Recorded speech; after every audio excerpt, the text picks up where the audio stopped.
Hola, buenas tardes. Muchísimas gracias por estar aquí, por acompañarnos en esta segunda semana para muchos de descanso, pero no para todos.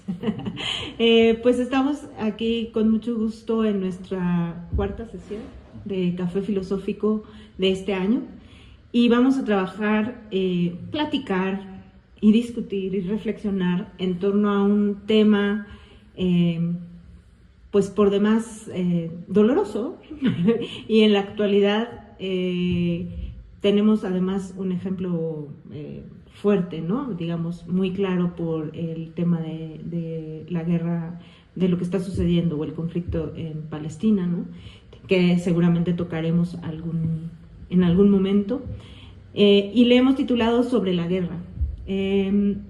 Para comenzar, quiero presentarles a los compañeros que ustedes ya conocen muy bien, José Alfredo Torres y Carlos Vargas y Verónica Alvarado.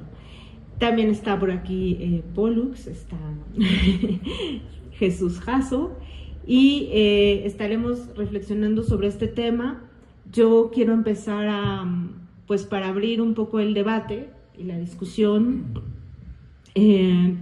pensar este tema, sí históricamente, bueno, creo que es un tema que nos convoca precisamente porque es un tema en nuestro ámbito filosófico, yo diría que es un tema ético-político que nos da para mucha discusión, muchísima, pero también sin duda es un tema que históricamente ha sido estudiado, ¿no? Ha sido analizado desde muchos puntos de vista, desde el punto de vista jurídico, por ejemplo, que es un tema que ahorita está álgido precisamente por el conflicto que mencionaba, sobre pues cuáles son, por ejemplo, las leyes que se pueden enunciar a partir de hablar de una guerra, ¿no?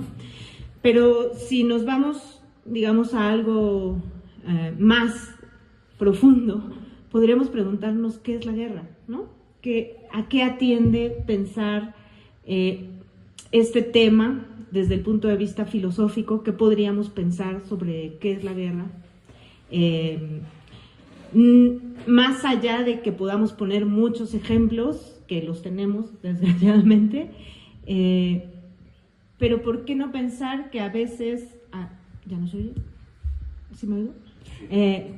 Más bien, que a veces pensamos la guerra, digamos, por nuestro contexto como algo negativo, por las condiciones en que lo estamos viviendo de cerca, no tan cerca, pero cerca, y la cuestión es, ¿siempre fue algo negativo la guerra? ¿Siempre se vio algo como algo negativo, como algo malo, incluso hablando en términos morales? Quiero introducir esto porque a mí me parece que uno de los grandes temas a los que nos lleva a pensar la guerra es el ámbito de lo moral, ¿no? Es decir, ¿por qué la pensamos como algo bueno o como algo malo? Aunque parezca que estoy diciendo algo extraño, pues se habla de guerra justa o guerra injusta, ¿no? Entonces, bueno, solamente menciono algunos temas para abrir la discusión y la reflexión y le doy la palabra a Carlos. Ok, bueno, pues muchas gracias, Vero. Me lanzan a la guerra luego. Y sin fusil, me sentí como en el servicio militar. Bueno, pues muchas gracias por estar aquí nuevamente, a quienes nos acompañan, a quienes puedan ver este café en tiempo diferido. Y bueno, ya, Vero, en efecto estás anotando varias aristas, varias maneras en las que podemos reflexionar en torno a la guerra. Desde luego que la definición de la guerra es siempre un tema en sí mismo muy complejo. En lo esencial sabemos que la guerra es un conflicto, ¿no? Un conflicto violento, fuerte, normalmente que acontece entre dos colectividades, ¿sí? Es decir, un poco recordando, ¿no?, la historia misma de la humanidad, es interesante que en efecto la guerra es uno de esos fenómenos que nos ha acompañado desde siempre. Algunos antropólogos han incluso llegado a afirmar que la guerra es una suerte de condición humana, y en esa medida, dado que sería una condición, parecería prácticamente imposible, porque todo lo que es una condición pues es una cosa que no podemos renunciar o quitarnos tan fácilmente, ¿no? Entonces, si algunas teorías afirman que la guerra es una condición humana, pues entonces eso prácticamente nos está condenando a que mientras haya humanidad habrá guerras, del tipo que sean, pero habrá guerras, ¿no? Y obviamente hay muchas posturas que critican esta visión tan determinista, digamos, del ser humano y por consiguiente de la guerra dentro del quehacer humano. Pero lo cierto es que, ahora sí retomo, ¿no? Mirando la historia, por ejemplo, uno observa que la guerra básicamente opera cuando grupos especialmente ya consolidados, ¿no? Comunidades, pequeñas primeras ciudades, pequeños primeros estados, entran en conflicto con otro grupo. Esto es muy llamativo, porque digamos que en un primer momento la guerra la podemos interpretar como un conflicto entre grupos de humanos. Es decir, no es en sentido muy estricto, no es adecuado hablar algo así como de una guerra entre un individuo y otro. Cuando hay algún tipo de enfrentamiento entre singulares, ¿no? Eso es un conflicto, es una pelea, pero no una guerra propiamente hablando, ¿no? O sea, si la guerra tiene que ver con el hecho de que comunidades entren en un conflicto violento entre sí, y lo que persiguen es precisamente ganar uno sobre el otro, someter a uno sobre el otro para apropiarse ya sea de sus bienes, de su territorio, de las cosas que hayan logrado innovar, la tecnología que tengan, etcétera, ¿sí? Hay siempre pues un cierto interés en el ejercicio bélico por quererse apropiar de lo otro, ¿sí? Y entonces, claro, esto a lo largo de la historia también hemos observado que se ha ido cambiando, se ha ido transformando. Culturas muy arcaicas, la China, por ejemplo, tiene una conciencia de lo bélico muy importante, al punto de que pues, hubo un pensador chino, precisamente, Sun Tzu, famoso, que es uno de los que tenemos de los primeros tratados sobre la guerra.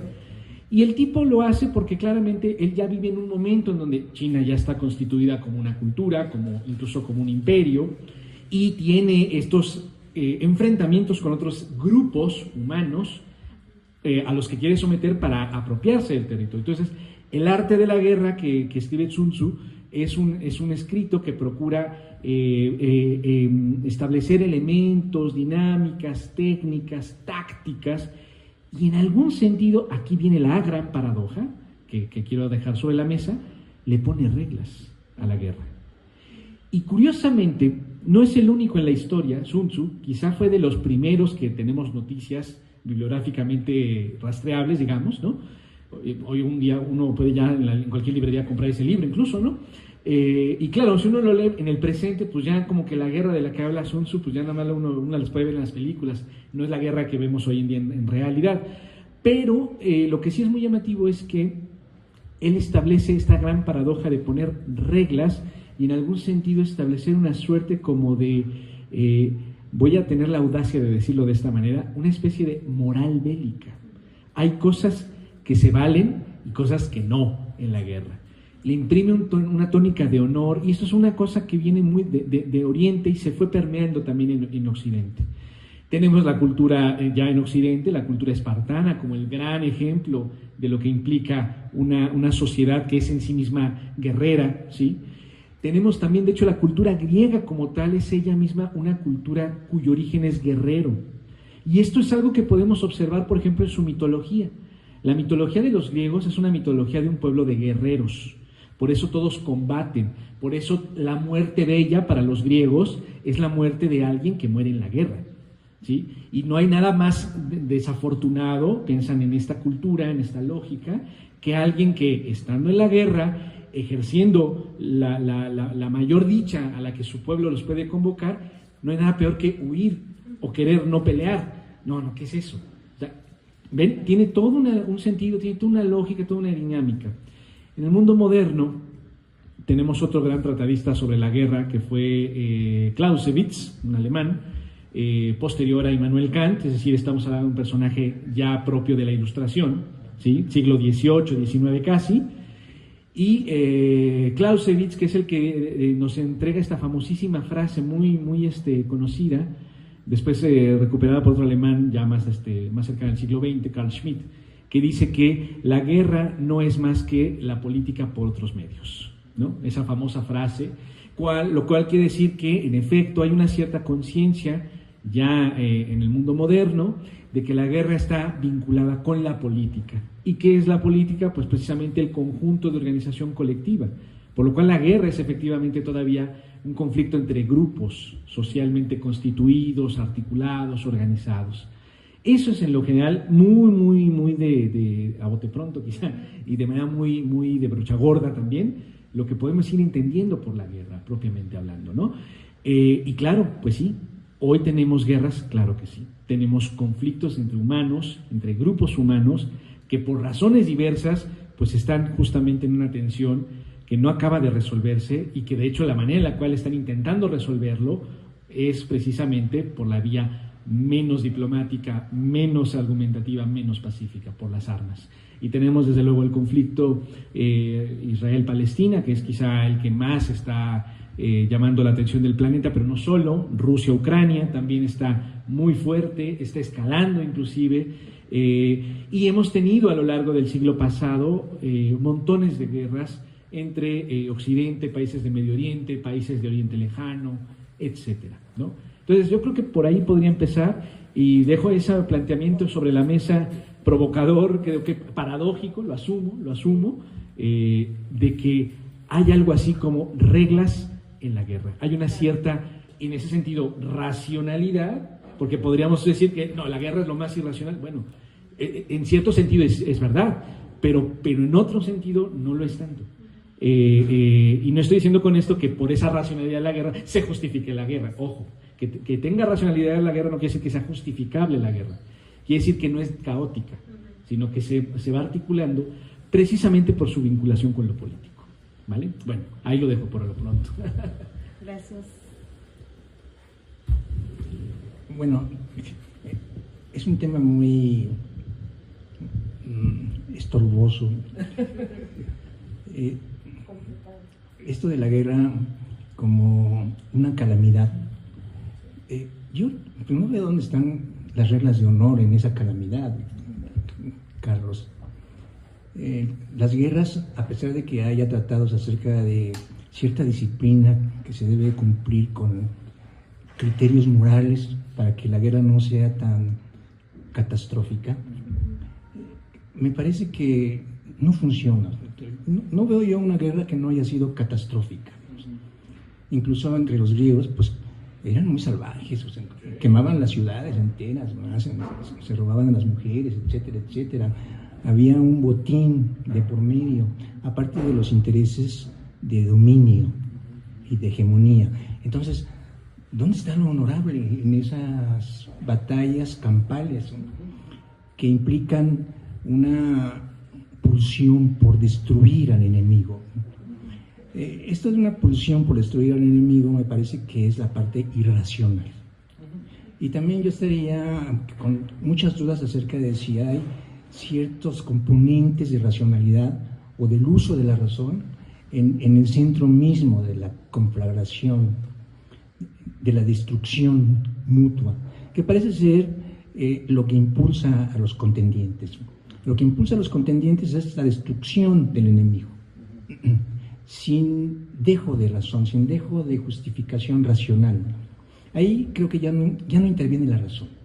Es decir, cuando están en medio de la batalla, lo único que se piensa, y estas ejemplificaciones que tú mencionas a lo largo de la historia, parece que son ejemplos reales acerca de, no se piensa, se actúa en favor de aniquilar al contendiente, al otro bando. Ahora, ¿de dónde sale esa pulsión? Tú dabas una respuesta, un dejo de respuesta, es decir, es inherente a la naturaleza humana. Históricamente parece ser que esa es la respuesta, porque si la razón tuviera una influencia para evitar esta mutua aniquilación o intención de mutua aniquilación, pues ya se hubiera manifestado o se hubiera reflejado en acuerdos o en prevenciones para que la guerra no se desatara. Bueno, ahora leyendo los periódicos, pues vemos una guerra demasiado salvaje en Medio Oriente. O sea, no respeta nada, absolutamente nada. No respeta hospitales, no respeta escuelas, no respeta razas, no respeta credos, nada. Lo único que interesa es ganar frente a la que se considera que ha sido el enemigo terrorista. No importa quién se ponga enfrente.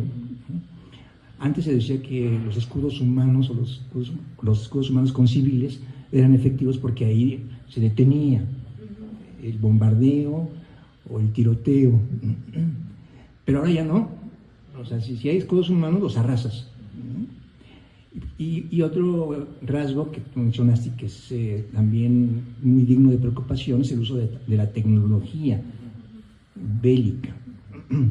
Entonces ya no te vas a enfrentar directamente a los soldados, sino que puedes, mediante un dron o un misil, pues, acaparar la atención, porque se ha convertido también en un espectáculo. O sea, ¿cuántos murieron? ¿Qué tan eficaz fue la bomba? ¿Cuál es el equipaje que traen los soldados, que son unos verdaderos robots? Todo como espectáculo. Y esto nos llevaría a considerar si verlo como espectáculo, este evento de la guerra, lo desactiva como un evento moral. ¿Cómo reaccionamos frente a ese espectáculo? ¿Lo consumimos simplemente? Es otra especie de película que se añade a las que hemos visto, y si es de acción, mejor, pero no pasa más allá de una satisfacción por haber visto un espectáculo sui generis, aunque sea un espectáculo de destrucción de seres humanos. O sea, ¿cómo lo entendemos como espectáculo? Y cómo abandonamos, por cierto, una especie de misericordia, una especie de identificación con las víctimas, que, aunque estamos lejos, parecería que debería existir esa simpatía o esa piedad, ¿no?, por aquellos que están en medio de una guerra que además no lo podemos concebir. Es infinitamente cruel, ¿no? Se me hace que la guerra es el clímax de la crueldad humana. No hay más allá, ¿no? Pero ese clímax es terrible, es fulminante. Y termino entonces haciendo énfasis en que si se trata de una pulsión irracional, ¿cómo vamos a conectarla con la razón? Pienso que se han hecho muchos intentos. O sea, por ejemplo, intentos en Kant, con la paz perpetua, o como tú mencionabas alguna vez, Carlos, intentos en organizaciones como la Organización de Naciones Unidas, o sea, que tiene además una normatividad para evitar el genocidio, pero no ha servido para nada en el caso de la guerra actual entre Israel y Palestina, y creo que no servirá en el futuro. ¿Cómo atender entonces esta pulsión que es irracional? Y esto es una derrota para la definición de Aristóteles como el ser humano es un animal racional, ¿no? ¿Cuál? ¿Cuál? Pero bueno, esto da para que hablemos acerca de si es atendible este subterfugio irracional, ¿no?, para evitar la guerra, o si es un subterfugio irracional que, como tú dices, ha sometido a la razón.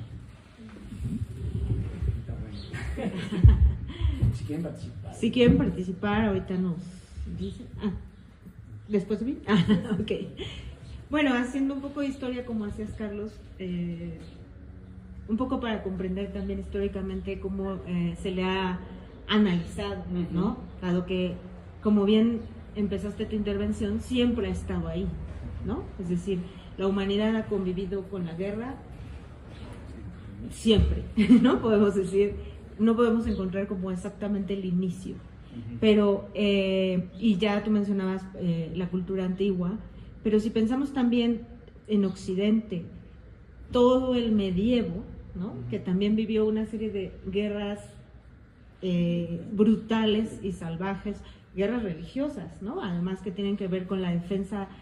El cristianismo fue perseguido, pero también persiguió. Y esas guerras fueron también salvajes, brutales, ¿no? Entonces, ya desde ahí también encontrábamos pensadores como San Agustín que estaban diciendo, ¿qué es esto? ¿No?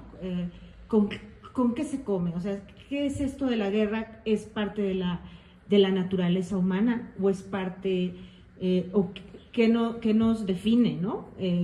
Como condición humana, que somos capaces de siempre llevar a cabo guerras.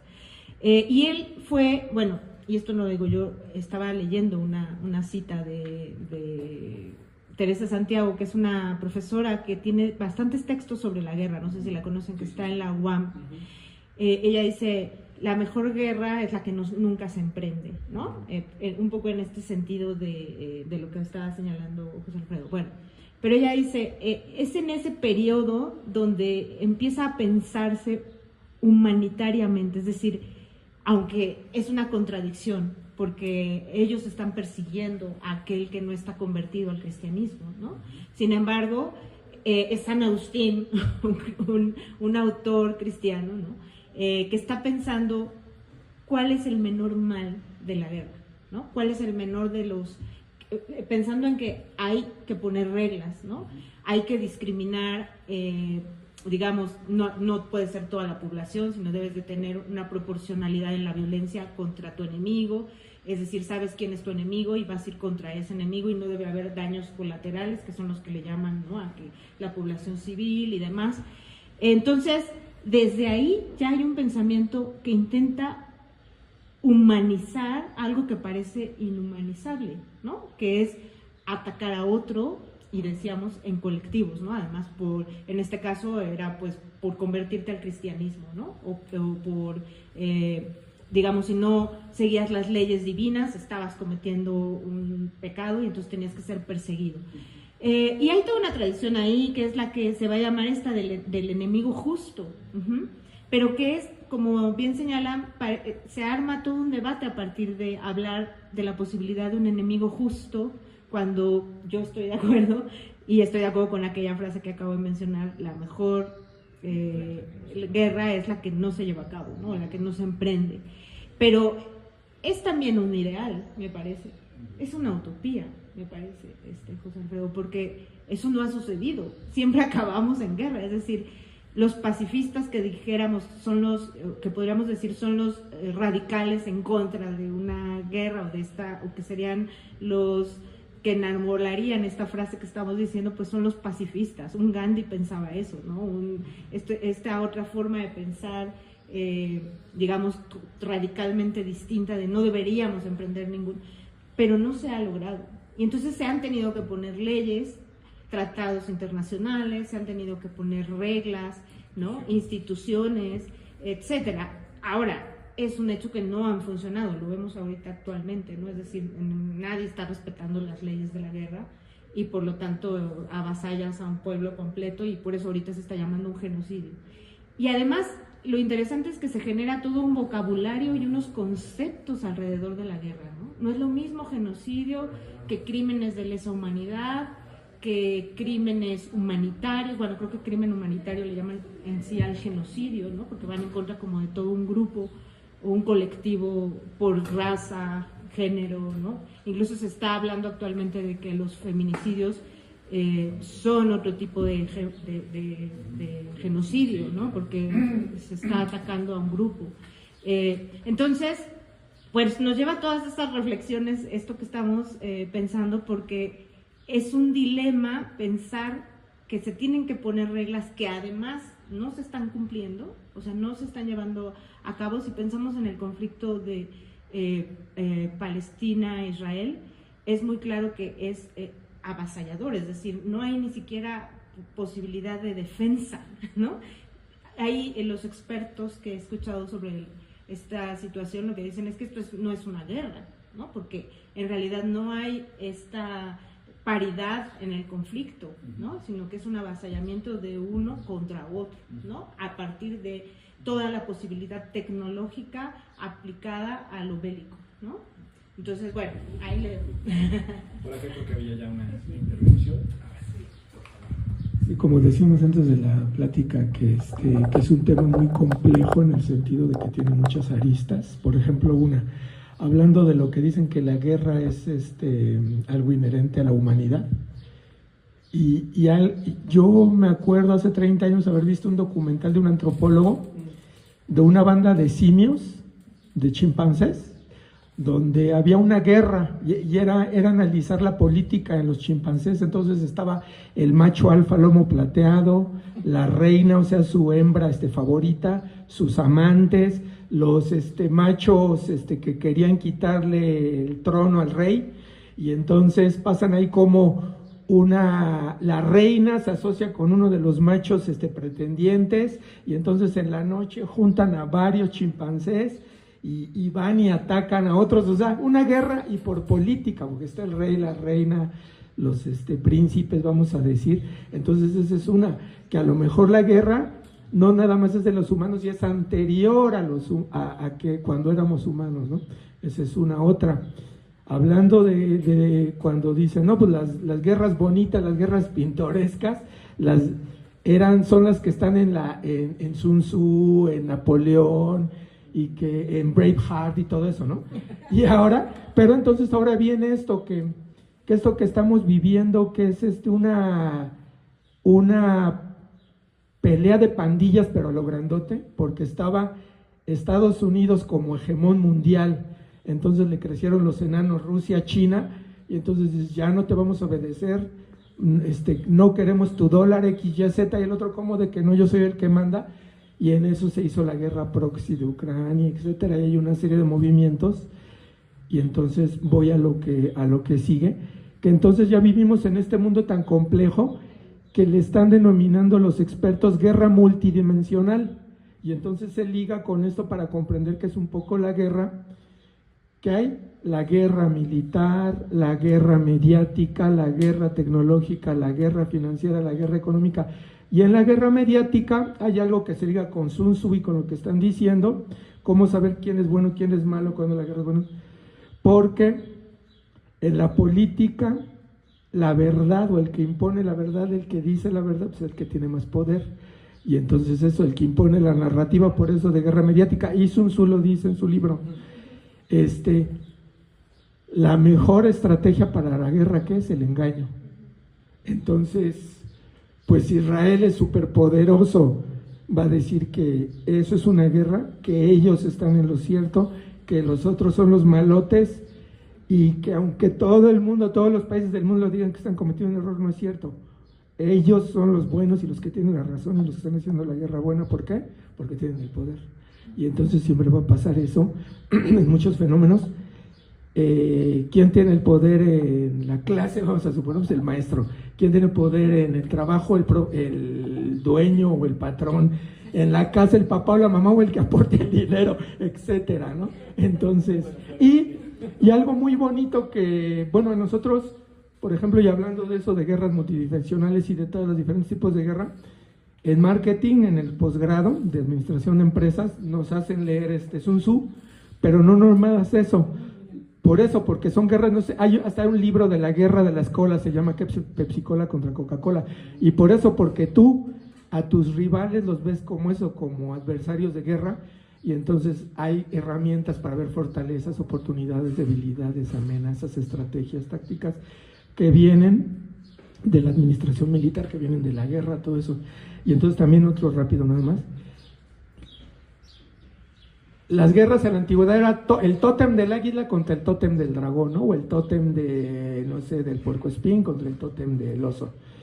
Entonces, ahora ya se sublimó tanto también cierto fenómeno de la guerra, que ahora es el tótem de las Águilas del América contra el tótem de las Chivas del Guadalajara, y ahí tienen también dos tótems, una guerra, los bandos, las estrategias, las tácticas, el ataque, la defensa, y por eso también en el posgrado de administración de empresas nos hacen leer tácticas, estrategias de los deportes, para aplicarlos también a las guerras comerciales del marketing. Mis apuntes. No.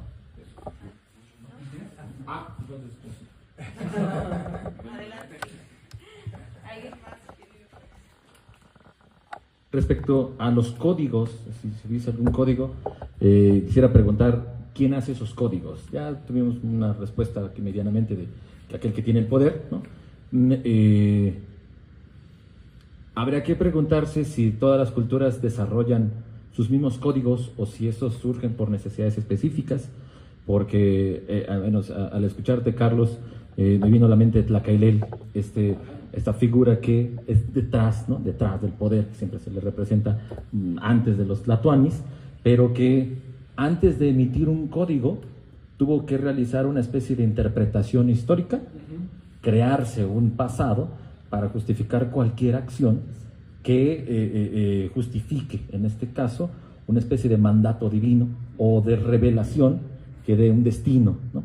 Y bajo este esquema, ¿no? Al menos acá con Tlacaelel, pues era de la siguiente manera: destruir todo testimonio que daba cuenta de un pueblo sin historia, ¿no? Recordemos que estas tribus que venían de Chicomostoc, del lugar de las 7 cuevas, que llegan acá, llegan a un territorio en el que ya tenía dueño, ya estaba administrado, pero que pues ellos, bueno, esto lo platica Miguel León Portilla en Los Antiguos Mexicanos a través de sus crónicas y cantares. Cuando llegaron como un pueblo sin rostro, un pueblo sin corazón, pero es justamente Tlacaelel el que, a través de esta destrucción del pasado que incomodaba, ¿no? O que mostraba una inferioridad,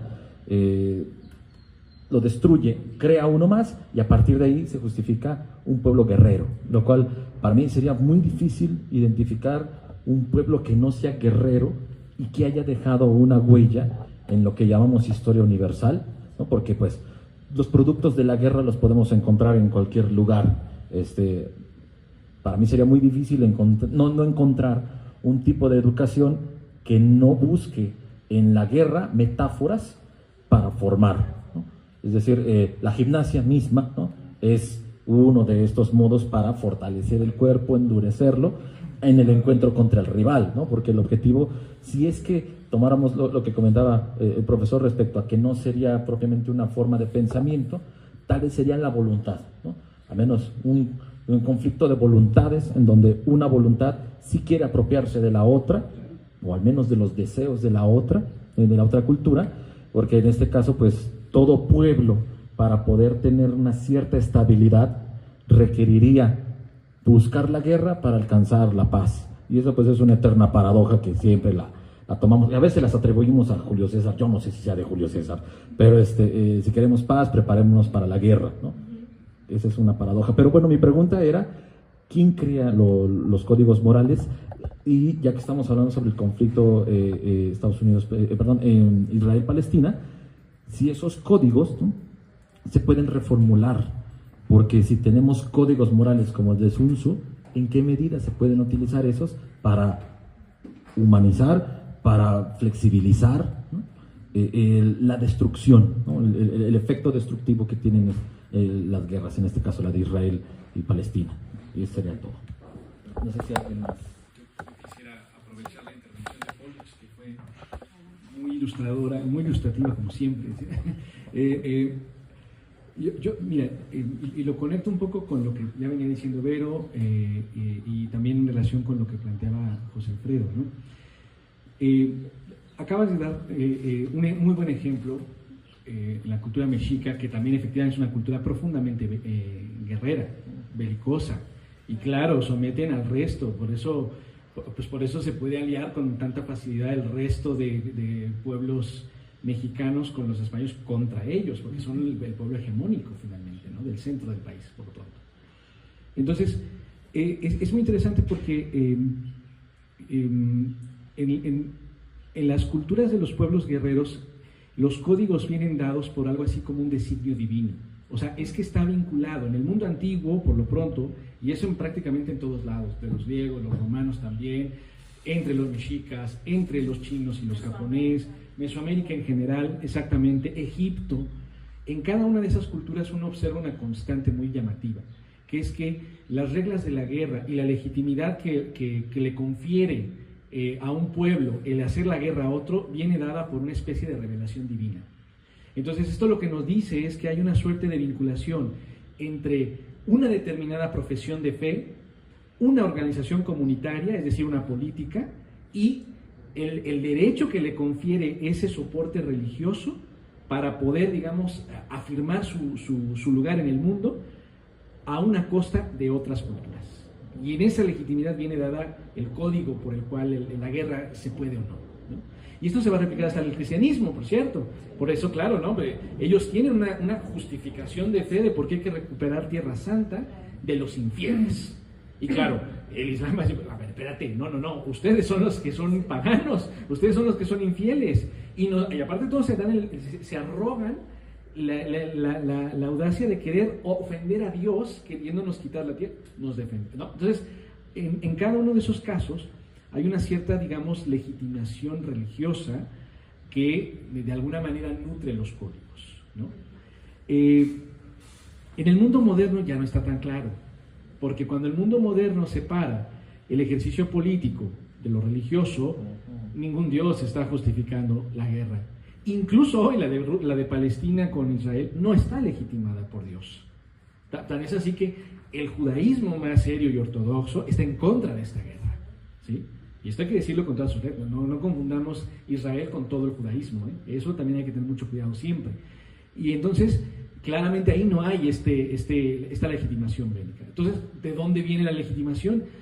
Y ahí nuestro querido Kant es un muy buen ejemplo de el que cree que la razón puede someter a la voluntad. Y aquí conecto con lo que planteaba José Alfredo. Yo no dije en ningún caso que hubiera honor en la guerra, en el sentido de que la guerra por sí misma como fenómeno sea honorable. No hay honor, es horrorosa. Lo que estoy diciendo es que hay culturas que, estando en la guerra, asumen honor en ella. Pero es esa cultura. Yo los veo descuartizándose, golpeándose, agrediéndose de una manera tan violenta que yo no entiendo. Vamos, me pasa estar viendo fútbol americano, déjenme decirles. Yo los veo cómo se golpean y se dan de topes y yo no digo, ay Dios, y hay gente que ve en eso hasta cultura, ¿no? Entretenimiento, deporte, bueno, vale, está bien, no pasa nada. Pero en la guerra, claro, los que son actores adentro, por una cierta ideología, subliman sus acciones bajo una serie de ideas que asumen como moral. ¿Son moral en sí misma? Eso es cuestionable, desde luego, absolutamente cuestionable. Un Kant diría, pues no lo es. Y aquí entonces entramos en este otro fenómeno que tiene que ver con lo que también decía Pollux, ¿no? La voluntad. El problema con la guerra y la razón en ella es que serían como la máxima expresión de aquello que decía David Hume, antes de él Baruch Spinoza, y después de estos varios filósofos de la tradición, filósofos y filósofas, por cierto.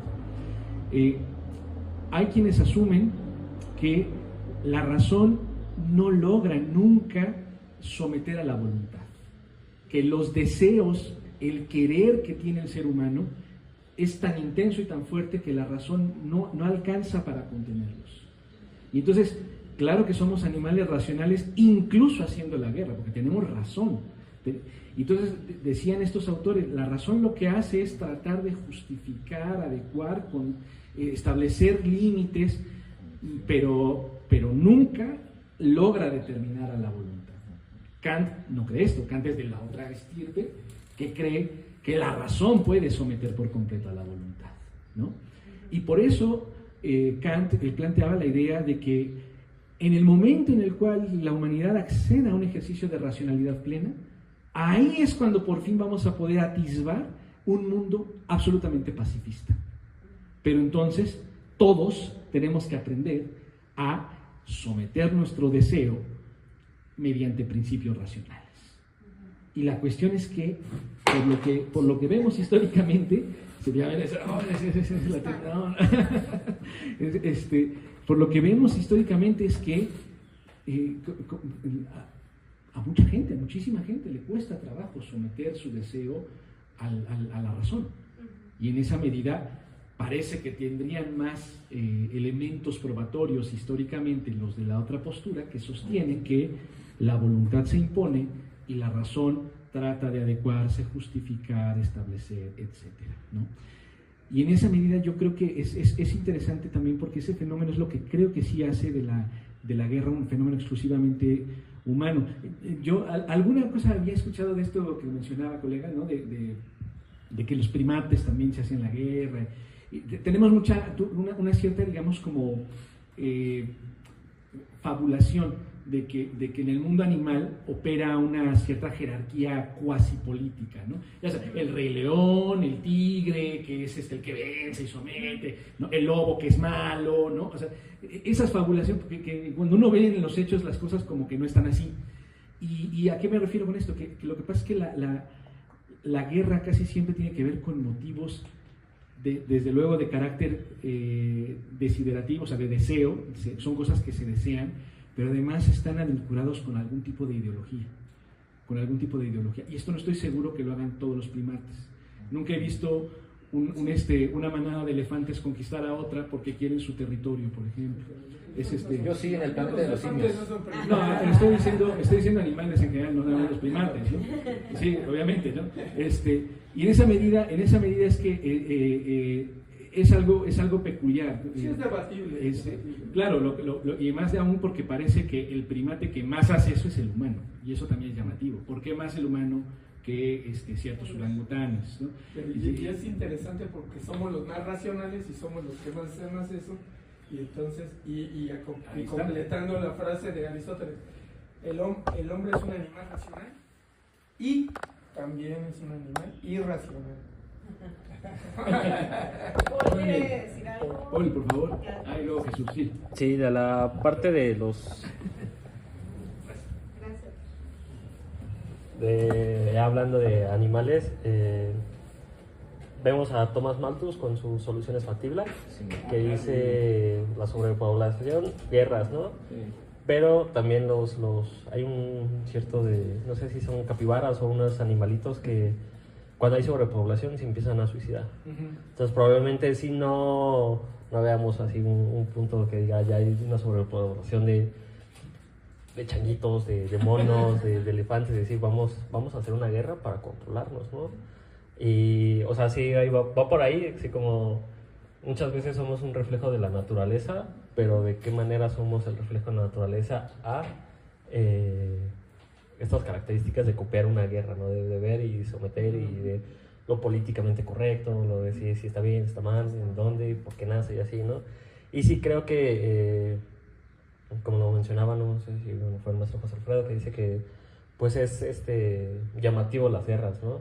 O sea, encontramos ahí desde Forrest Gump, desde Rocky Balboa, de muchas películas. Sí, Rambo, ¿no?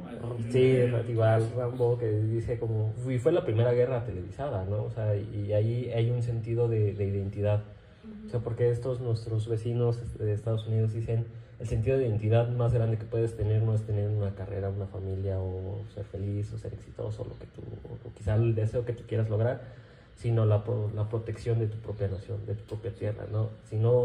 Si no la armaste en el plan A, obviamente siempre está el sentido de identidad, y este sentido de identidad es esta carrera armamentística, ya sea de inteligencia, ya sea de poder, ya sea de otras cosas, ¿no? Entonces, sí estaría padre como ubicar y ver el momento en el que nuestro sentido de identidad ya no solo está en pertenecer a un ejército, porque a veces nuestro ejército o nuestras fuerzas armadas decimos nos hacen más daño que bien. Y eso es un pensamiento que quizá muchos mexicanos han de tener, decir, pues nuestro sentido de identidad no es pertenecer a ese, sino pertenecer al bando o al otro lado donde decimos, pues si nos va mejor siendo del narcotráfico u otro tipo de cosas, ¿no? Ahora el sentido de identidad se invierte y nosotros pertenecemos quizá al problema, o no sabemos si puede pertenecer a un problema o no, pero pues esa es mi importación. Sí, a mí me parece que una manera de dirimir estas cuestiones de que si los primates o los animales tienen como ciertas prácticas de guerra frente a las prácticas que nosotros tenemos como humanos, tiene que ver un poco con los enfoques darwinistas que pueden justificar la ley de una persona o una entidad que es más fuerte que otra. Y en ese sentido parece ser que hay una cuestión ontológica de una entidad que lo hace ser, si soy más fuerte, siempre tengo que prevalecer, siempre tengo que adaptarme mejor y por tanto tengo que acabar con las entidades que son más débiles que yo. Entonces en ese sentido parecería que sí hay como ciertos simulacros de guerras o ciertas prácticas de guerra que son muy parecidas en los primates o en cualquier otro tipo de animal no humano. Sin embargo, algo que a mí me llama la atención es la hibridación de la justificación que existe cuando los seres humanos practicamos la guerra. Porque una cosa es que nosotros digamos que la guerra en sí misma tenga ciertas propiedades racionales, y otra cosa es que nosotros digamos que hay cierta racionalización de los seres humanos que opta por decidir hacer una guerra como la mejor estrategia para salvaguardar, por ejemplo, la justicia. Entonces, ahí me parece que sí, claramente puedes separar un caso del otro. No sé si un primate tenga un sentido racional de justicia o no lo tenga, o que únicamente tenga como una respuesta muy primitiva, muy básica, muy de una entidad de un animal que quiere prevalecer frente al otro, se ha adaptado mejor, etcétera, etcétera, y asumen como este tipo de proceso de vida que tiene que ver con su especie. Pero nosotros no somos así, nosotros racionalizamos, y en ese sentido creemos que es más, la justificación que existe para invadir Estados Unidos a gran parte de las poblaciones, o por qué los palestinos contra los israelíes están en este conflicto, o Ucrania contra Rusia está en este conflicto, es porque se racionaliza un sentido de justicia. O sea, ese territorio es mío. Y entonces en la narrativa parece ser que es bastante justo hacer la guerra. No es que la guerra sea racional, es que más bien estamos nosotros elaborando una narrativa que tiene una objetividad sobre el respeto de justicia y un código ético que parece ser que el valor de la justicia está a la base de cualquier otro tipo de valor. Y entonces hay que salvaguardarlo. Entonces, si yo tengo que ser justo y para ello necesito armar la guerra a alguien, entonces pues parece ser que está plenamente justificado hacerlo. Aquí la cuestión es ver la objetividad de la norma ética de una persona o de un grupo de personas que consideran que su justificación es eso, ¿no? O sea, que tiene objetividad. Y en ese sentido, a mí me parece que nosotros somos bastante primitivos en ese sentido, porque tenemos como ciertos eslabones. O sea, ya cuando haces la racionalización te comportas como darwinísticamente. Es decir, tienes al enemigo y lo tienes que aniquilar. O sea, no le das oportunidad de reformarse ni de pensar de algo distinto. O sea, le tienes que hacer entender que tú eres mejor, que tú tienes la razón, y cuando tú haces eso, la racionalidad ya no impera en mi acción comunicativa, ni tampoco en las acciones pragmáticas que yo hago, sino que más bien tiene que ver con la fuerza del más fuerte. Estados Unidos es el más fuerte, Rusia es el más fuerte, ¿no? Los judíos o el pueblo judío, no sé, como tú dices, es una gran familia. Los buenos ortodoxos que viven en muchas comunidades de Europa Central y también en Estados Unidos, aquí en México, muchos de ellos salen a protestar en contra de las propias decisiones que tienen estos judíos en contra de Palestina, ¿ves? ¿Por qué? Porque están de alguna manera racionalizando de otra forma donde la narrativa consiste en una paradoja. Yo creo que la clave de las guerras tiene que ver con una paradoja que se vive constantemente, porque parece ser que hay ciertos principios que son bastante racionales que te llevan a ello. Y cualquier persona podría decir, bueno, es que la guerra es lo más irracional. Eso es lo que han dicho ustedes, ¿no? Aniquilar a otra persona es lo más irracional. Es cuando perdemos cualquier tipo de racionalidad y nos comportamos como salvajes.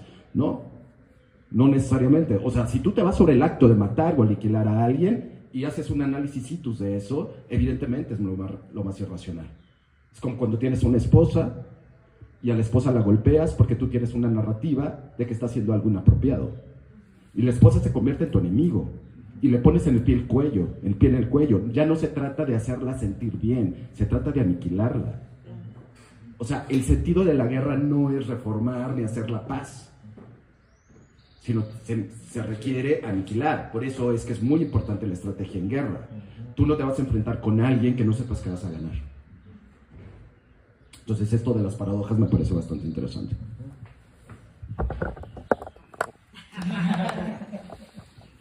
No es para hacer de la guerra. ¿No quieres hablar? Dime. Hablamos. Ven, hacer la guerra. Bueno, con respecto a los códigos que mencionabas, efectivamente podemos ahí encontrar si hay códigos que son moralmente defendibles y que entonces utilizan principios y motivos para entrar en un evento bélico. Por ejemplo, en México vivimos una guerrilla en la década de los 70. Es decir, entonces estos jóvenes que se iban a la montaña de Guerrero, pues estaban luchando contra lo que consideraban un régimen autoritario y además que no tenía ninguna posibilidad de abrir puertas al diálogo. Y sabemos nosotros que estaba detrás, por ejemplo, la Revolución Cubana y vivíamos la Guerra Fría y había una interpretación del materialismo histórico acerca de lo que era la lucha de clases y la distribución igualitaria o justa de la riqueza, que no se daba y por lo tanto ese código podría haber funcionado como justificación de un enfrentamiento con las armas.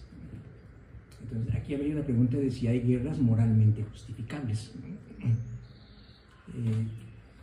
Si hay guerras en donde el honor, en este caso, como un valor moral para evitar las injusticias que se están observando a través de una interpretación de ciertos principios o ideologías que tienen esos principios. Ahí es justificable la guerra, es moralmente adecuada. Lo que suena un poco contradictorio es que, a pesar de que esté justificada en ciertos principios, no deja de ser una destrucción, no deja de ser una hecatombe, digamos. Es decir, tú tienes un principio moral que enarbolas, pero al mismo tiempo tú vas a entrar en una confrontación en donde es necesario destruir al bando con el que te confrontas. Entonces, en ese caso se podría decir que la guerra está justificada. Hay destrucción. O en el caso de un criterio pacifista, nunca se justifica la destrucción de los demás. No importa si hay racionalizaciones o si hay razones que sean válidas o aceptables, no tienes que destruir a nadie. Pero entonces quedas inerme porque te expones a que te destruyan, a pesar de que mantengas dentro de tu moral principios justos. Y parece entonces aquí que la guerra, en un caso, tengas justificación moral o no, es inevitable, ya sea para defenderte o para agredir. Y yo insistiría, para terminar con esta presentación, en que entonces hay un fondo de irracionalidad que, ya sea que tengas una bandera de justicia o de injusticia, está presente en el enfrentamiento. Y en ese enfrentamiento tú religiosamente consideras que no hay ninguna salida más que la aniquilación. ¿Se puede evitar ese fondo de irracionalidad? Yo creo que sí. Yo creo que dejemos entonces este nivel que parece ser que resulta un tanto inútil dentro de los ejemplos que nos da la historia, que es el nivel de la razón como factor fundamental para evitar la guerra. O sea, a lo largo de la historia no se ha evitado la guerra por medio del uso de la razón. Entonces, podemos evitar la guerra por medio del uso solamente de la voluntad o de la sin razón. Ese es el otro nivel. Yo creo que sí habría que observarlo más de cerca, porque ahí podríamos encontrar líneas o impulsos que pudieran encauzar una conducta que no sea la destrucción. Pero ese nivel de la irracionalidad me parece que es un nivel que en la modernidad está muy abandonado, porque la modernidad es la utopía de la razón para el progreso y la igualdad. Pero no ha dado los resultados esperados en el sentido de evitar el fenómeno de la guerra. Entonces, pues vamos a la otra parte, a la sin razón, a la irracionalidad. ¿Cómo la podemos comprender? Tal vez no entender.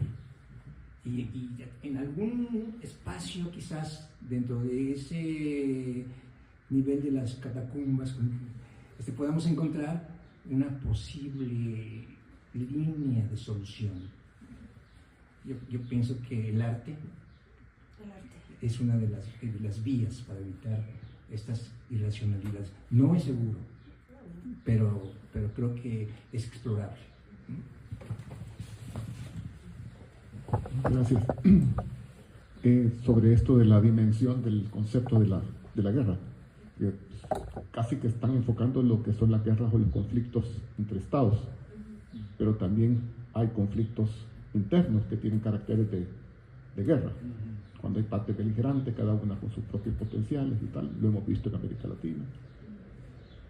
Y me da la impresión que fuera de que si son conflictos de alta intensidad,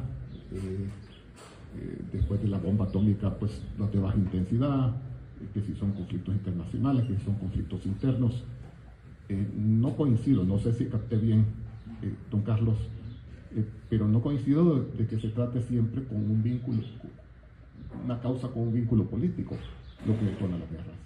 Pues alguien decía, pueden ser cuestiones religiosas, tú mismo, pueden ser cuestiones raciales, étnicas, qué sé yo, no solo cuestiones políticas, pero creo que independientemente de qué dimensión tenga la guerra, el tema es interés, y que lo que ha faltado, creo yo, es la inteligencia que se supone está presente en los seres humanos como para identificar cuáles son los intereses que no se pudieron dirimir para evitar la guerra, porque de pronto hubo muertos, muchísima destrucción, mucho sufrimiento, privaciones, etc. Y viene el ser humano, se sienta, mira hacia atrás y dice, pues yo quiero voltear la página, que eso no vuelve a ocurrir. Pero vuelven a ocurrir estos eventos bélicos con los mismos caracteres, las mismas consecuencias, los mismos problemas, sufrimientos, etc. Entonces, ¿cómo es posible, diría yo, la pregunta, que a estas alturas de la evolución humana, darwiniana, no seamos capaces como seres humanos, habida cuenta de las experiencias que hemos tenido que sufrir, de evitar las guerras? Es decir, la capacidad de poner en la mesa los intereses que están en conflicto para buscar, pues valientemente, sin tabúes, resolverlos. ¿Por qué? Porque no somos capaces.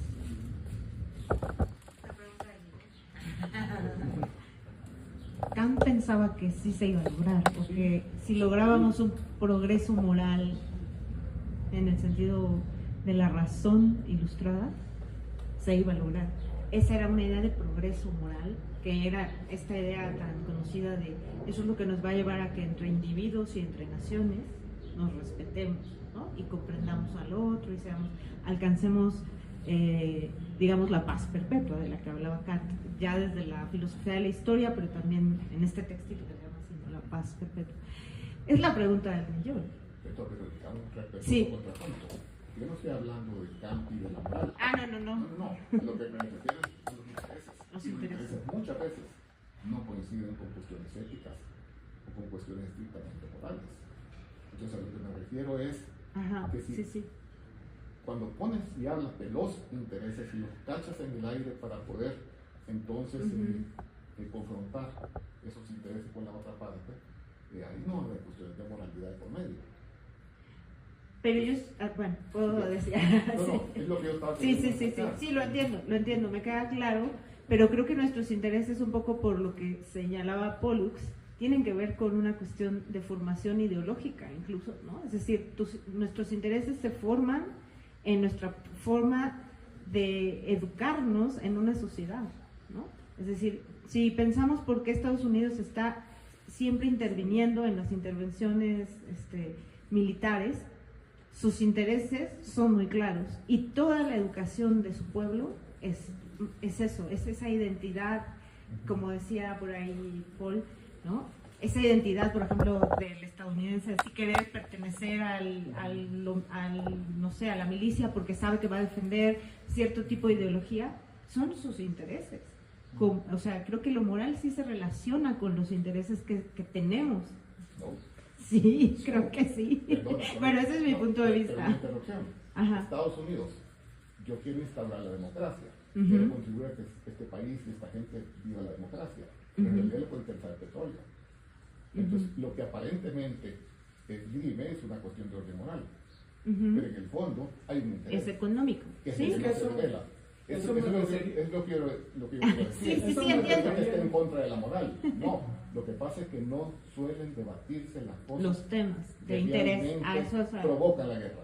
Ajá. Que realmente provocaron el conflicto. Exacto, los temas de Ponen interés. máscaras, ponen otras cosas ahí en medio, pero no dirimen lo que realmente provoca el conflicto. Que además en realidad es económico. Sí. Algo nada más rápido, por eso dije ¿cuál es la perdón.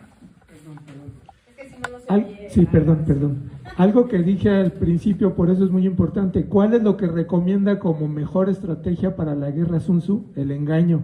Y entonces por eso la guerra de las narrativas. Y entonces, bueno, yo no tengo religión. Y yo considero que religión, que patriotismo, que muchas ideologías, lo que acabas de decir, que el comunismo, el socialismo, el ismo, el chivismo, el americanismo, todos los ismos, se manipulan y entonces aquí viene emparejado con lo que dices, o aquí hay un concepto que se liga con lo que dices. Hay algo también bien interesante y viendo la complejidad de las guerras. Da la casualidad que las guerras no las hace toda la gente, las hacen las élites.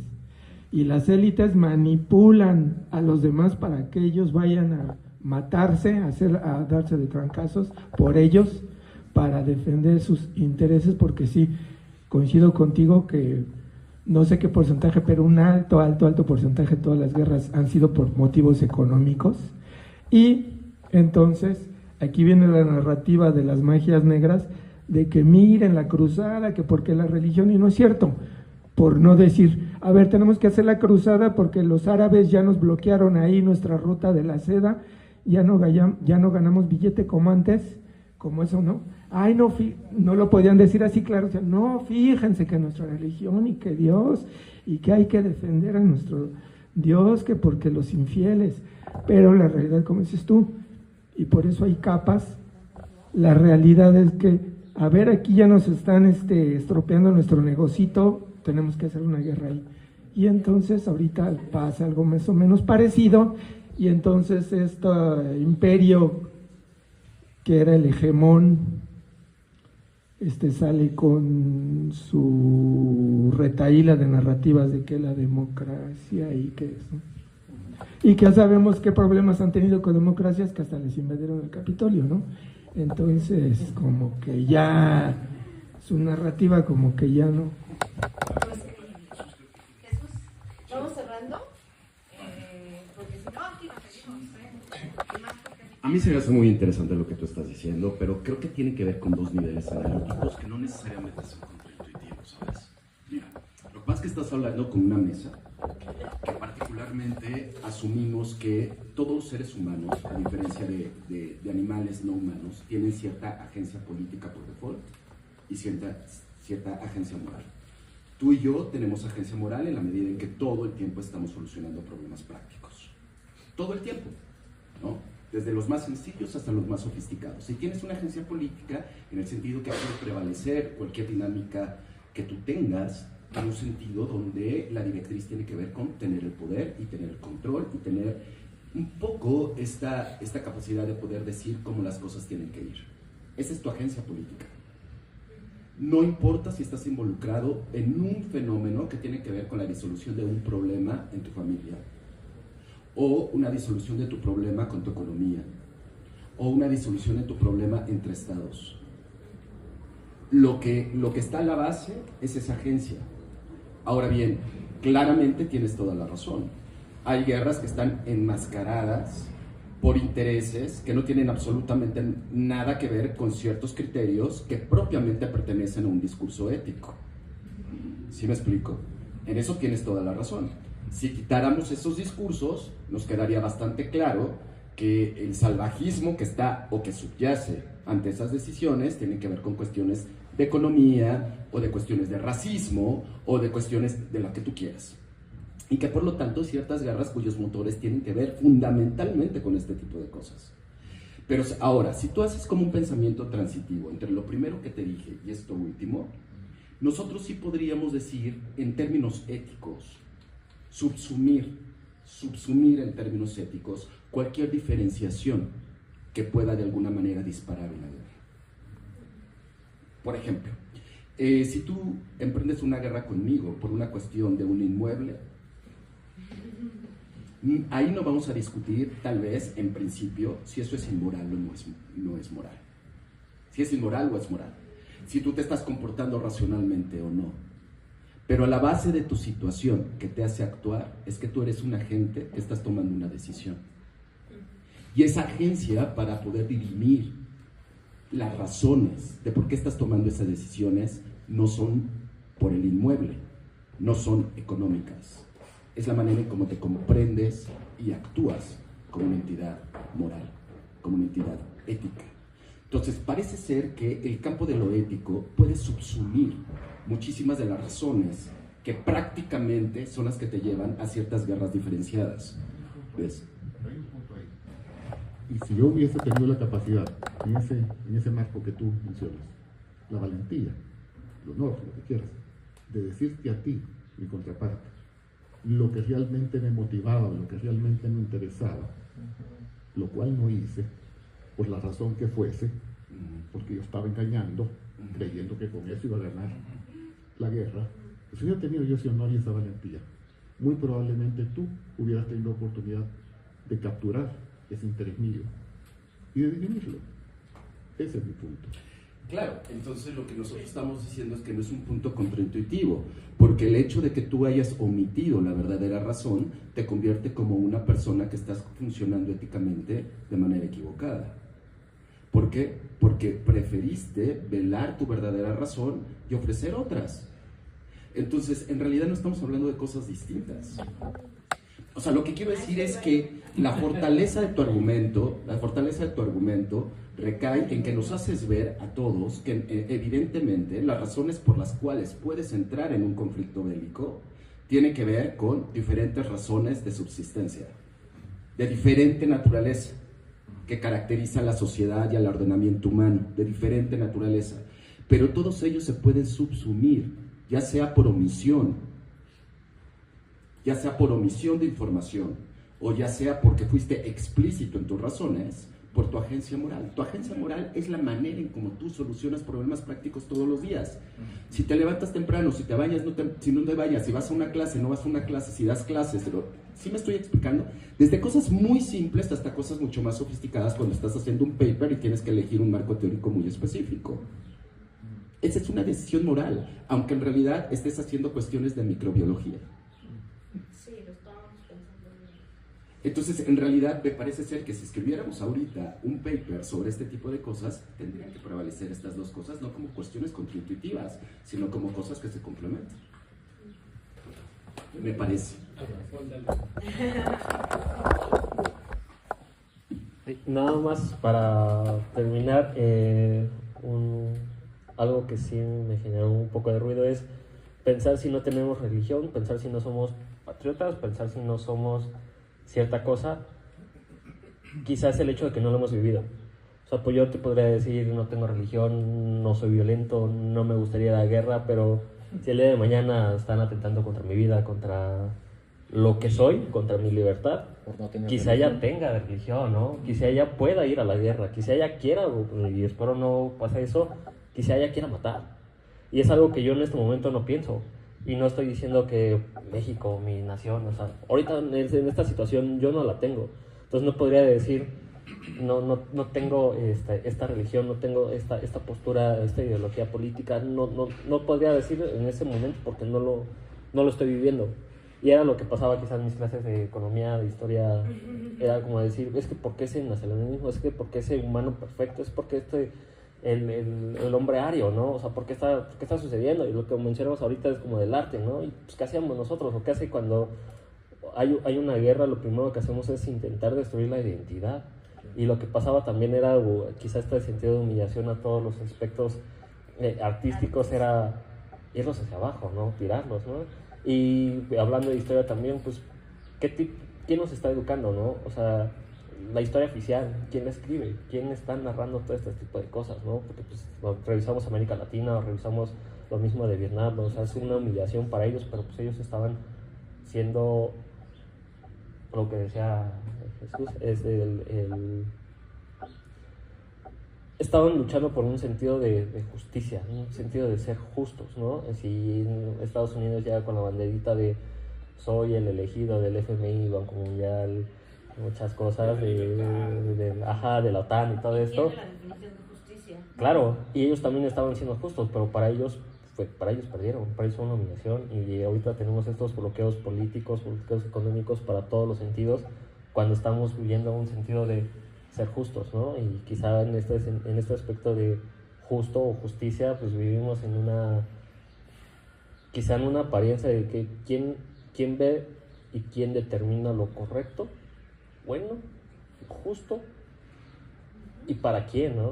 O sea, yo en este momento puedo decir Vietnam, puedo decir cualquier otra cosa, pues ellos lo único que estaban haciendo era ser justos con ellos, ¿no? Y lo mismo con la historia oficial, ¿no? O sea, también los aztecas eran unos sádicos, ¿no? Eran unos gandallas, ¿no? Y lo que hacemos y lo que nos pintan, tenían unos rituales muy bonitos, ¿no? Y eran unos sacrificios así, ¿no? Pero pues tenían el dominio más de todo Mesoamérica, y lo vemos como una identidad de decir, pues estaban nuestros guerreros jaguares, ¿no? Nuestros guerreros águila, ¿no? Y esta historia oficial, ¿qué es lo que nos está contando? ¿Por qué nos lo está contando de tal manera? ¿Y por qué no hay un sentido de más allá de si bien o mal? Creo que lo que yo promuevo es lo justo. Sí. Con 3 puntos más, ya rapidito. ¿Va a cerrar, Carlos? Con 3 puntitos. No, tú cierra mejor. Lo primero, que bueno, ha sido muy nutritivo, como siempre, el café, ¿no? Han salido muy buenas intuiciones, muy buenas ideas, se han complementado los discursos muy fecundamente, creo, ¿no? Eso es lo maravilloso de estar más en la paz y en la amistad que en la guerra, definitivamente, ¿no? Lo que decía nuestro colega en relación con si se explicitaran los intereses verdaderos más allá o más a fondo de los eslóganes morales religiosos o de cualquier tipo de panfletarianismo. Sí, yo entiendo el punto, pero el paso que daba usted de si tenemos eso, podríamos quizá evitar la guerra. Me recordó mucho precisamente uno de los autores que cité al inicio, alemán Clausewitz, que tiene también un tratado sobre la guerra, ¿no? Ya hacia el siglo XIX.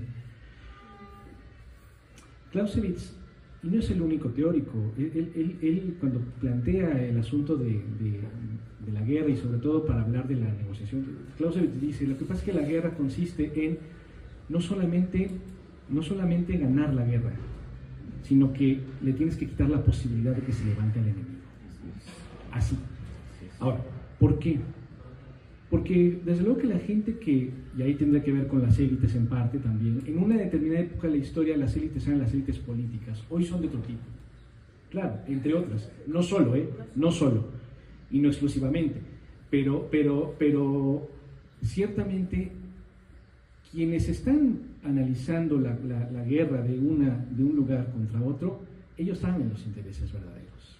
El punto es que en la negociación de los intereses ya llegan a un impasse. Y por eso, entonces lo que nos queda es agarrarnos a golpes, bueno, metafóricamente, ¿verdad? Entonces se agarran más duro. Y en esa medida no basta con saber los intereses. De hecho, porque los sé y no los acepto, y tú no aceptas los míos, es porque va a haber guerra. Entonces, no basta con saber eso.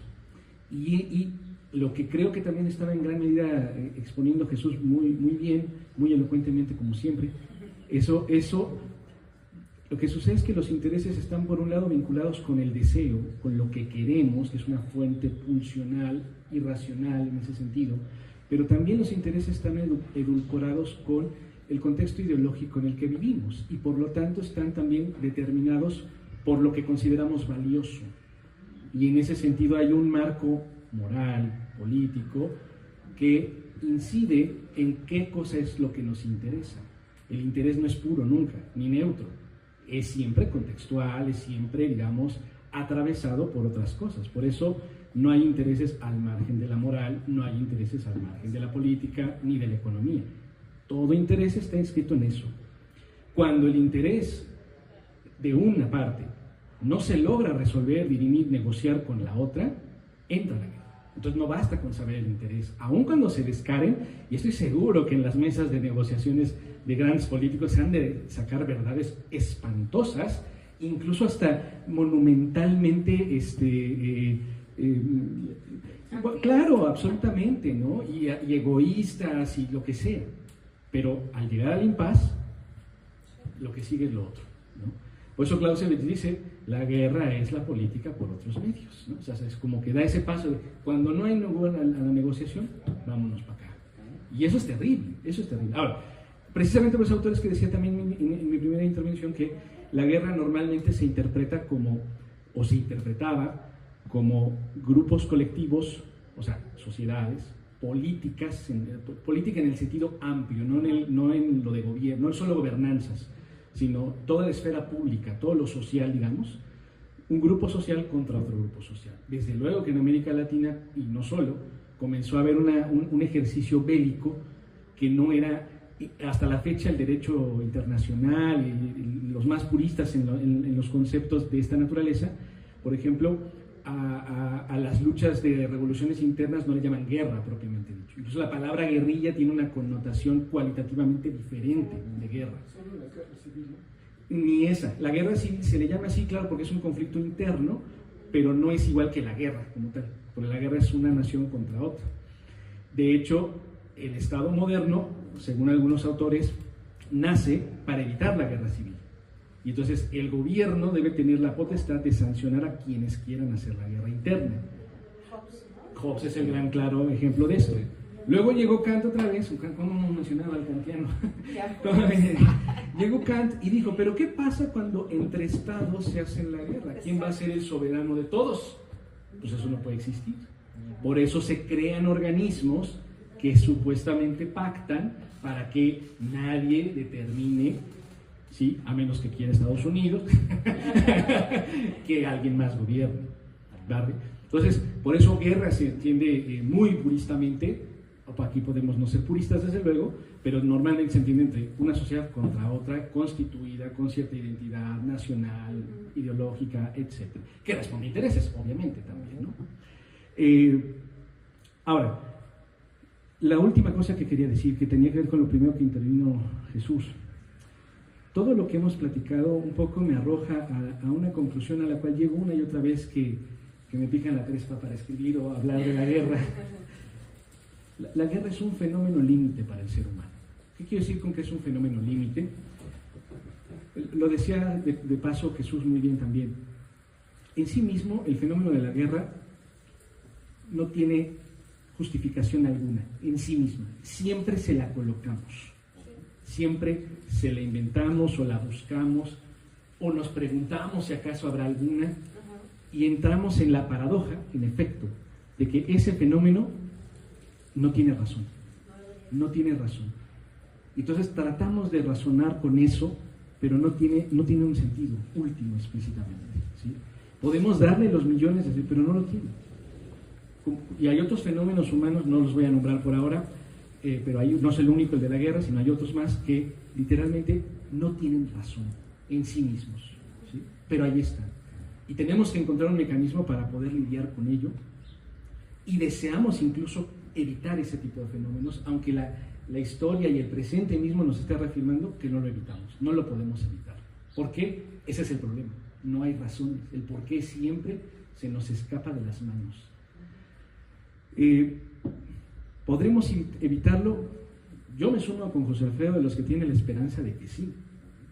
Es más, me atrevería a sostener que el quehacer filosófico intenta, y ojo, cuando digo el quehacer filosófico, un poco lo que hacemos aquí nosotros con ustedes, o sea, dialogar, pensar, no el solo formarse en una carrera profesionalmente de filosofía. Eso ayuda mucho, pero no es lo único para filosofar realmente, ¿no? Creo que el filosofar nos ayuda a entender ese abismo irracional de lo humano.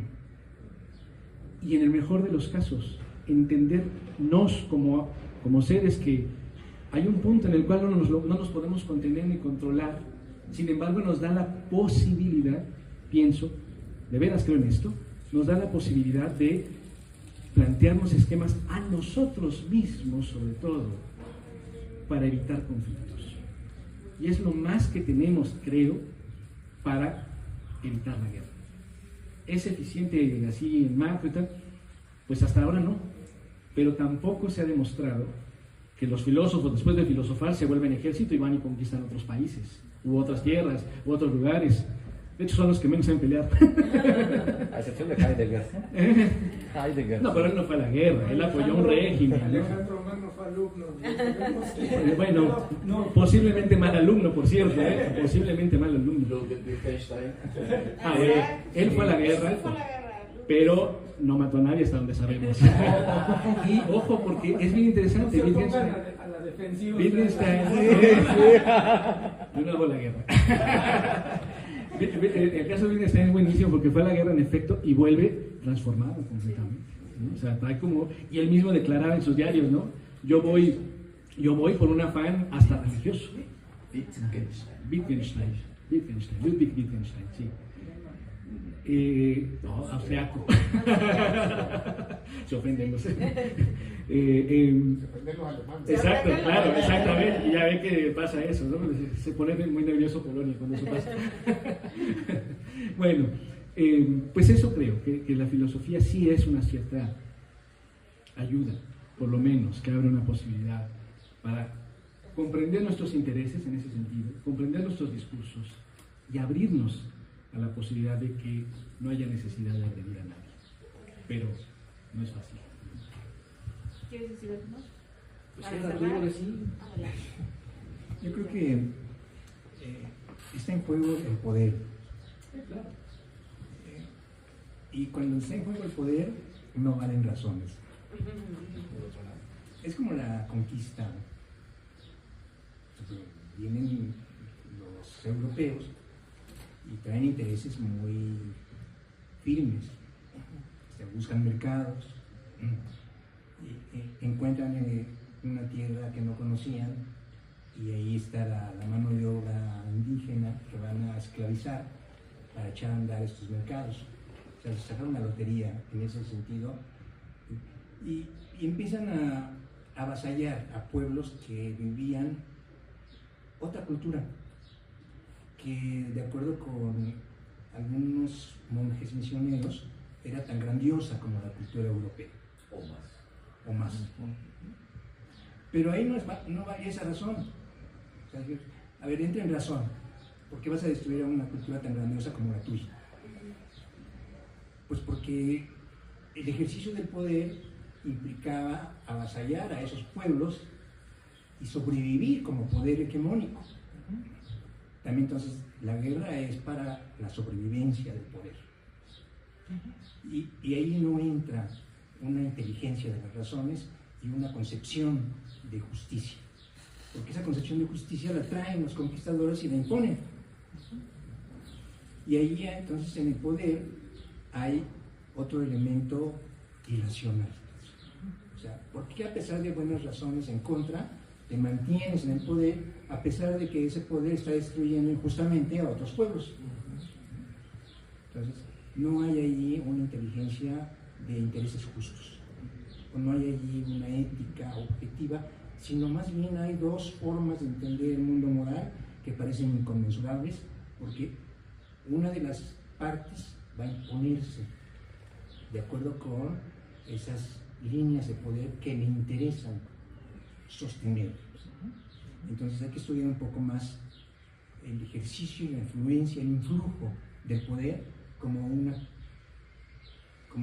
parte irracional, o como otra de las partes irracionales del ser humano, que son las que constituyen el resorte principal para, no importa quiénes son, lo que importa es si los tengo que someter, porque esa es mi voluntad de poder.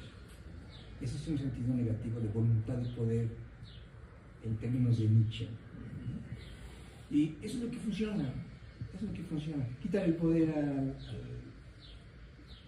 la potencia hegemónica, o convéncela de que debe repartir mejor la riqueza. O sea, imposible. Que recordaba el debate, ya para cerrar, de Ginés de Sepúlveda con Bartolomé, ¿no? Justamente ya estaban en esa discusión de los derechos humanos. Sí, derechos humanos. Ya desde ahí había esa discusión. Bueno, pues ya vimos que nos abre. ¿Querías decir algo, compañero? ¿Hace rato? Sí, me parece. Es que no lo dejamos hablar rápidamente. Sí. Perdona. Yéndonos a conflictos un poco más chicos y más cercanos, porque igual hablamos mucho de nación con nación, vemos el ejemplo de que muchas veces, aunque seamos pacifistas, tomamos partido. Por ejemplo, viene un grupo de estadounidenses a Mazatlán y deciden que quieren estar a gusto y sin ruido, y entonces se enfrenta a ese grupo contra otro grupo que son los conjuntos de banda de Sinaloa, y a mí, que ni me gusta la banda, yo decido defender a mis compatriotas que hacen música, porque pues es finalmente patrimonio del país. Y entonces, como bien decía, pues todos esos tipos de conflictos van ligados al poder, porque es quién domina, los estadounidenses, y entonces viene la policía y que reprima a los conjuntos de banda, o que domine la música de banda y entonces salgan y hagan, finalmente es contaminación auditiva, pero es justificada, porque es parte de nuestro patrimonio. Y quien sea de estos dos grupos que salga dominando, pues lo que buscó es el poder. Y entonces, como decía, olvidé su nombre, a veces cuando damos nuestros intereses reales, quizás podríamos tener una solución, pero este es un claro ejemplo de que no, porque el interés del estadounidense es que haya silencio y el interés de las bandas es que haya ruido. Entonces, música, ¿no? Bueno, música, sí, música. Que no queda claro si fue el empresario o los... Sí, Coppel, ¿no? Coppel. Sí, y se une ya con poderes de gobierno. Claro. Entonces, no siempre dando nuestros intereses se puede solucionar ese tipo de conflictos. Muchas gracias. Sí, es que hace rato levantaste la mano. Me sentí maravillada. Pues muchísimas gracias a todos por acompañarnos. Estamos aquí cada mes si quieren venir. Tenemos diferentes temas. Hay gente que ya nos ha acompañado varias veces. Entonces, estamos por anunciar nuestro próximo tema para la siguiente sesión. Pero muchísimas gracias por estar aquí. Muchas gracias.